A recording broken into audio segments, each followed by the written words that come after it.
Local government जी हाँ अब हरकत में आ रही है, लेकिन उसके साथ साथ लोकल गवर्नमेंट बोर्ड के लिए रसमलाई हबशी हलवा की दुकान खुलने वाली है।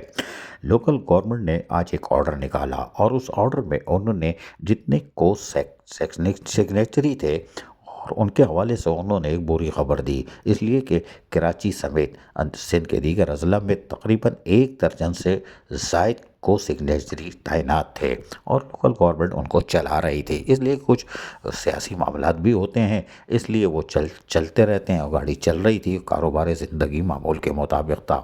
लेकिन अब अदालत भी सामने आ रही है, जिसके नतीजे में लोकल गवर्नमेंट ने आज एक ऑर्डर निकाला है और उस ऑर्डर में जो additional chief secretary local government की इजाज़त से 11 दिसंबर 2024 का है, जिस ऑर्डर में कहा गया है कि जितने भी chief executive officer with chairman और एडमिनिस्ट्रेटिव लोकल कौंसल जो स्टॉप ऑफ गैप पर अरेंजमेंट के रखे गए थे को सिग्नेचरी, उनको जो ऑर्डर थे उनको कैंसिल कर दिया गया है या वापस ले लिया गया है और फौरी तौर पर ले लिया गया है। ये ऑर्डर आ गया additional chief secretary local government ने आज जो इजाज़त दी कि भाई आप निकाल लो, तो वो यकीनी तौर पर निकलना था। फिर चिड़िया बैठ गई सेक्शन ऑफिसर की। अब ये कौन सी चिड़िया है, ये पताफी है, ये कौन है हमें नहीं मालूम, इसलिए कि आज इन्होंने नाम नहीं लिखा, शायद हमारी खबर का असर हो गया, लेकिन वो लेटर हमारे पास है नेक्स्ट अगली किस्त में।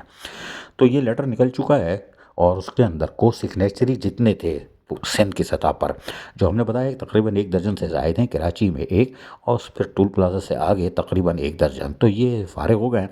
और अब जो लॉटरी खुलेगी, अदालती फैसला भी आ रहा है, तो उसके बाद जिस लेटर के बाद अमल दरामद भी शुरू हो जाएगा और फिर लोकल गवर्नमेंट के तहत, जी हाँ, वजारत बल्दियात के तहत फैसला किया जाएगा कि 17 वाले भी गए, क्योंकि अदालती फैसला आ रहा है 17 वाले गए। जो 17 के म्यूनसिपल कमिश्नर तैनात हैं उनको तो जाना ही था, इसलिए कि 17 वाला तैनात हो ही नहीं सकता ना। ये तो रसमलाई हबशी हलवे का कमाल था, कुछ असर रसूख का कमाल था, वो थे। लेकिन अब ये कि लोकल गवर्नमेंट बोर्ड वाले खुश होंगे, बड़ी मुद्दत के बाद दुकान खुल रही है और बड़े मौसम में खुल रही है, दिसंबर है, अगर सर्दी बढ़ती जा रही है। रसमलाई हबशी हलवा था, अब तो दाल फ्राई पे चल रहे थे, लेकिन अब मौसम के हिसाब से बादाम अखरोट पिस्ता भी होगा। और अखरोट का हलवा बड़ा मशहूर है, गाजर का हलवा भी आ गया है मार्केट में। और यकीनी तौर पर अब चिलगोज़ा जो 15,000 रुपये किलो है, 2 4 5 किलो तो वहाँ आराम से आ जाएगा, कोई मसला ही नहीं है। इसलिए कि 17 वाले भी तकरीबन 8 के करीब हैं म्यूनसिपल कमिश्नर, जिनकी तैनाती के अहकामात बोर्ड ही जारी करेगा। 1 2 3 आए आए 1 2 3 लॉटरी खुल रही है, कोई बात नहीं, प्यार से इलाकों में। लेकिन लोकल गवर्नमेंट बोर्ड बड़े इंतज़ार में थी और यकीनी तौर पर सिक्का राइजुल वक्त के हिसाब से 8 या 9 म्यूनसिपल कमिश्नर इनको तैनात करने पड़ेंगे और फिर जो कुछ सिग्नेचरी हटाए हैं उनकी भी वहाँ पे भी तैनाती होगी। लेकिन लोकल गवर्नमेंट बोर्ड को अब ये करना पड़ेगा कि बाकायदा 18-19 वाले जो वेटिंग और पोस्टिंग थे, ये बेचारे खेल खेल के थक गए। ओ भाई बस कर दो, लॉटरी खुल रही है, कोई बात नहीं चंदा, अल्लाह से उम्मीद रखी थी ना, सब्र का फल मीठा होता है, जब भी संजीदगी से बैठे, लेकिन अब कुर्सी पे आ जाएंगे।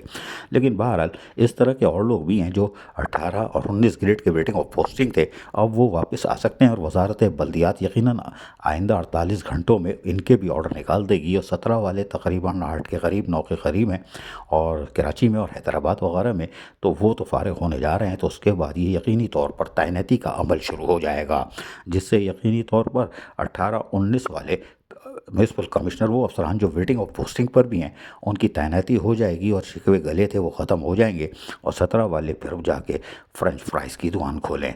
अजीज़ आरिफ, KBS बल्दियाती न्यूज़, कराची।